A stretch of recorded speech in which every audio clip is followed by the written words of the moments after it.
Assalamualaikum warahmatullahi wabarakatuh. Rekan mahasiswa, sebelum saya memulai, perkenankan saya menyampaikan selamat Hari Raya Idul Fitri, walaupun sudah sekian pekan berlalu. Mohon maaf lahir dan batin apabila dalam pergaulan, dalam keseharian kita, dalam perkuliahan ada sikap atau kata-kata saya yang menyinggung perasaan. Mohon dimaafkan. Selain itu juga saya mohon maaf karena selepas dari Hari Raya Idul Fitri seharusnya langsung masuk ke sesi pertemuan ke-9, dan harusnya hari ini adalah pertemuan perkuliahan yang ke-10. Tetapi baru pada minggu ini saya memulai kembali perkuliahan hari raya jadwal. Jadi mungkin hari ini atau minggu ini adalah kita anggap saja adalah pertemuan ke-9, dan selanjutnya akan saya susul di satu minggu yang lewat kemarin menjadi lebih padat, atau saya ulang atau saya tambah di satu pertemuan lagi di penghujung nanti. Adapun materi yang harus disampaikan sesuai dengan RPS yang sudah saya buat dan sudah saya share juga. Kali ini saya akan menyampaikan materi tentang subjek dan objek desain industri. Walaupun sedikit banyak saya sudah menyinggung tentang subjek dan objek desain industri ini di pertemuan-pertemuan sebelumnya, yakni bahwa subjek desain industri adalah pendesain itu sendiri, yaitu seseorang atau beberapa orang yang menghasilkan desain industri. Dalam hal pendesain terdiri dari beberapa orang, maka hak tersebut diberikan kepada beberapa orang yang mendesain secara bersama, kecuali di perjanjian lain. Nah, dalam hal desain industri dibuat dalam hubungan kedinasan atau hubungan kerja, atau dibuat atas pesanan, maka pemegang hak desain industri adalah yang memberi pekerjaan atau yang memberi pesanan. Nah, di sini pekerjaan atau pemesanan adalah instansi pemerintah, misalkan. Nah, dalam hal pemberi kerja atau pemesan adalah pihak swasta atau orang swasta, maka orang yang membuat desain industri itu dianggap sebagai pendesain dan pemegang hak desain industri, kecuali juga diperjanjikan. Pendesain mempunyai hak untuk namanya tetap dicantumkan pada sertifikat desain industri sebagai penciptanya. Secara lebih terperinci, yang dapat menjadi subjek desain industri adalah seseorang atau beberapa orang yang menerima hak tersebut dapat diketahui dari ketentuan yang termuat di dalam pasal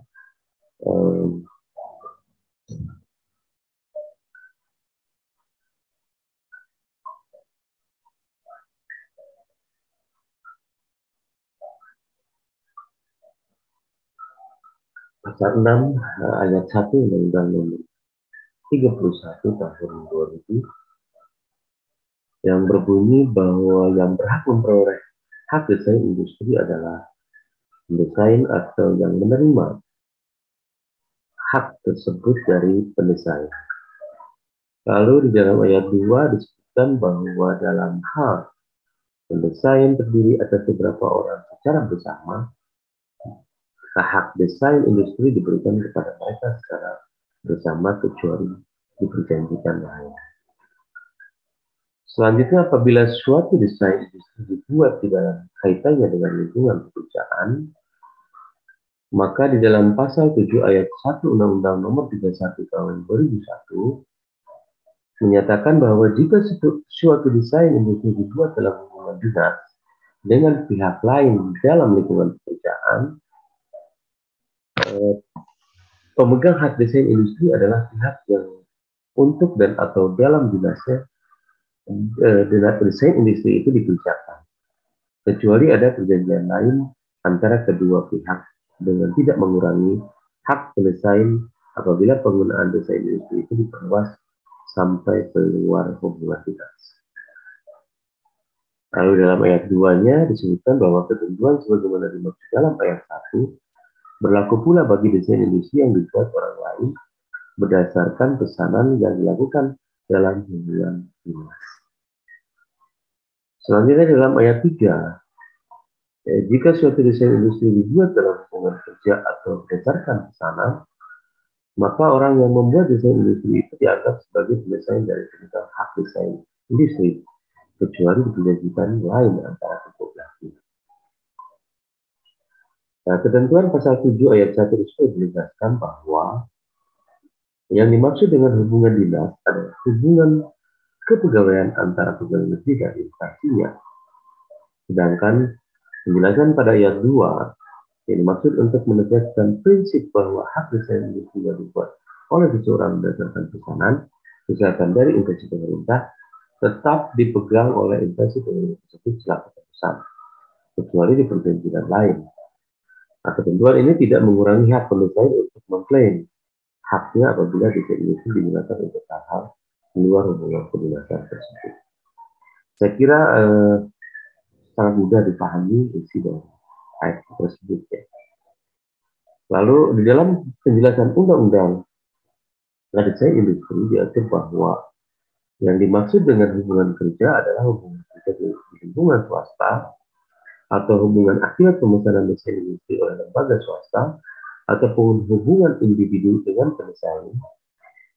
Oleh karena itu, ketentuan pada pasal 8 menyatakan bahwa ketentuan sebagaimana dimaksud dalam pasal 7 ayat 1 dan ayat 2 tidak menghapus hak pendesain untuk tetap dicantumkan namanya dalam sertifikat desain industri.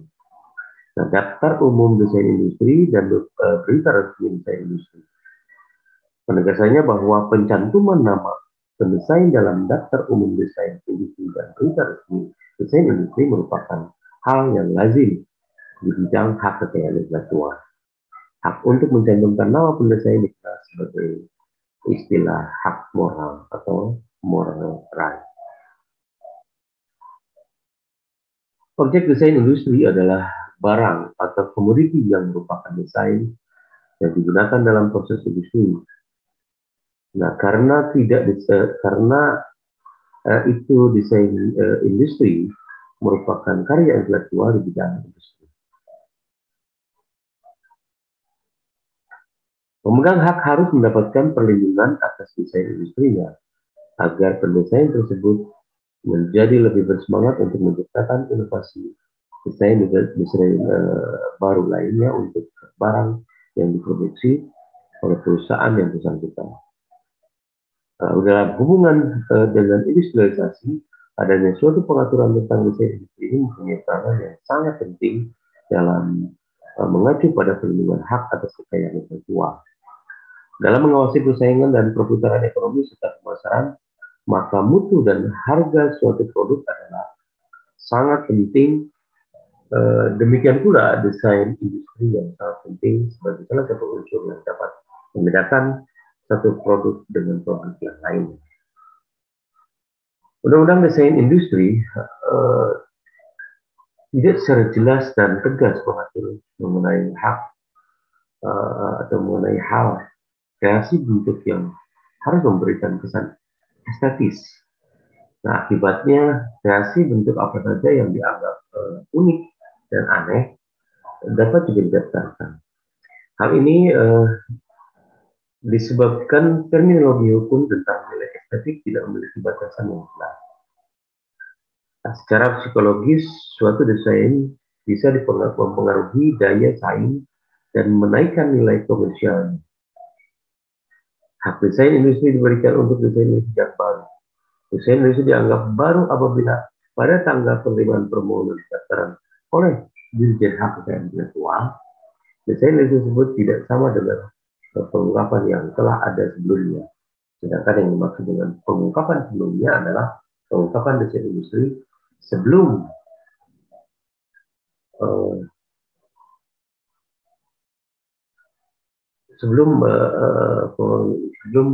didaftarkan.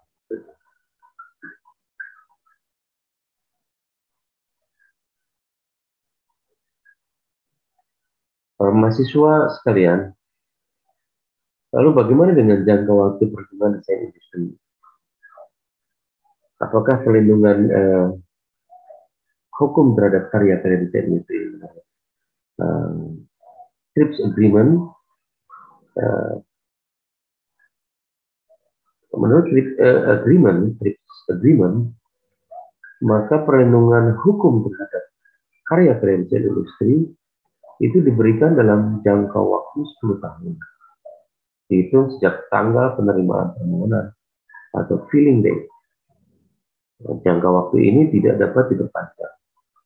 Dalam tenggang waktu tersebut, pendesain atau pemegang hak desain memiliki hak khusus untuk memakai, membuat, menjual, mengekspor, dan atau mengedarkan barang yang dihasilkan dari desain industri yang dihukum, termasuk memberikan lisensi kepada pihak lain berdasarkan perjanjian lisensi. Mahasiswa sekalian, di dalam Undang-Undang Desain Industri di Indonesia, khususnya, dalam pasal 5 juga dapat diketahui jangka waktu perlindungan yang sama dengan TRIPS Agreement, yaitu karya desain industri mendapat perlindungan selama 10 tahun dan tidak dapat diperpanjang. Nah, setelah masa perlindungan desain industri habis, maka karya desain industri akan menjadi public domain atau milik masyarakat umum. Artinya, siapapun boleh memproduksi dan menggunakan desain tersebut tanpa harus meminta izin terlebih dahulu dan membayar royalti fee pada pendesainnya. Mahasiswa sekalian, lalu bagaimana tentang pengalihan hak dan lisensi di dalam Undang-Undang Desain Industri? Nah, mengenai pengalihan hak dan lisensi menurut ketentuan di dalam pasal 31 Undang-Undang Desain Industri, hak desain industri dapat beralih atau dialihkan dengan cara A. Pewarisan, B. Hibah, C. Wasiat, D. Perjanjian tertulis, atau E. Sebab-sebab lain yang digunakan oleh peraturan perundang-undangan. Nah, yang dimaksud dengan sebab-sebab lain yang digunakan oleh peraturan perundang-undangan bisa saja melalui putusan pengadilan yang menyangkut PPNK. Lalu pengalihan hak desain industri sebagaimana disebut di atas harus disertai dengan dokumen tentang pengalihan hak serta pengalihannya wajib dicatat dalam daftar umum desain industri pada kantor Direktorat Jenderal Kekayaan Intelektual. Nah, pengalihan hak yang tidak dicatat tidak akan berakibat hukum bagi pihak ketiga. Sebagian telah diungkapkan bahwa atas karya desain, seorang pendesain akan berhak hak desain industri atas karya yang dikelainkannya. Hak desain industri adalah hak eksklusif yang diberikan oleh negara, yaitu negara Republik Indonesia kepada pendesain atas hasil kreasinya untuk selama waktu tertentu, melaksanakannya secara individual atau secara sendiri, atau juga memberikan persetujuan kepada pihak lain untuk melaksanakan hak tersebut. Berkaitan dengan hak eksklusif yang dimiliki oleh pendesain, menurut ketentuan pasal 9 Undang-Undang Desain Industri, dibukakan lebih lanjut bahwa pemegang hak desain industri memiliki hak eksklusif untuk melaksanakan hak desain industri yang dimilikinya dan untuk melarang orang lain yang tanpa persetujuannya membuat, memakai, menjual, mengimpor, mengekspor, dan atau mengedarkan barang yang diberi hak desain industri. Juga dikemukakan jadi berdasarkan hak eksklusif tersebut, sesungguhnya pendesain dapat menggunakan sendiri karya desain maupun memberi persetujuan atau izin kepada pihak lain untuk memanfaatkan karya desain yang dimilikinya, misalnya melalui mekanisme lisensi. Lalu apa yang dimaksud dengan lisensi? Lisensi adalah izin yang diberikan oleh pemegang hak desain industri kepada pihak lain melalui suatu perjanjian berdasarkan pada pemberian hak. Jadi bukan pengalihan hak, adalah pemberian hak untuk menikmati manfaat ekonomi dari suatu desain industri yang diberi perlindungan dalam jangka waktu tertentu dan syarat tertentu. Dari rumusan lisensi tersebut di atas, secara jelas dapat diketahui bahwa lisensi bukanlah pengalihan hak, melainkan pemberian hak untuk jangka waktu tertentu. Dalam konsep pengalihan hak, misalnya pengalihan hak melalui mekanisme pewarisan, hak yang dialihkan atau beralih untuk seterusnya dari si pewaris atau pendesain kepada ahli warisnya dan tidak bisa kembali lagi pada pendesain, sedangkan pemberian hak dalam perjanjian lisensi, penggunaan hak desain industri oleh orang lain yang bukan pendesainnya hanya diberikan untuk jangka waktu tertentu, misalkan untuk jangka waktu 5 tahun, sesuai kesepakatan antara pendesain dan penerima lisensi dengan syarat pembayaran sejumlah royalti. Kemudian setelah jangka waktu itu berakhir, maka hak desain industri akan kembali lagi berada pada pendesain atau dimiliki lagi oleh pendesain. Nah, pemberi lisensi diatur dalam Undang-Undang Desain Industri di dalam pasal 33 yang pada prinsipnya mengemukakan bahwa pemegang hak desain industri berhak memberikan lisensi atau izin kepada pihak lainnya atau penerima lisensi untuk menikmati manfaat ekonomi dari karya pendesain berdasarkan perjanjian lisensi. Bagaimana halnya dengan bidang hak kekayaan intelektual lainnya, maka dalam Undang-Undang Desain Industri di Indonesia pada prinsipnya juga menganut non-exclusive license, yaitu jika tidak diperjanjikan lain, maka pemegang hak desain industri dapat melisensikan karya desainnya kepada lebih dari satu orang. Nah, perjanjian lisensi wajib dicatatkan dalam daftar umum desain industri pada Dirjen Hak Kekayaan Intelektual. Perjanjian lisensi yang tidak dicatat maka tidak akan mempunyai akibat hukum terhadap pihak ketiga. Nah, demikian materi yang dapat saya sampaikan pada sesi kali ini. Terima kasih atas perhatian. Wassalamualaikum warahmatullahi wabarakatuh.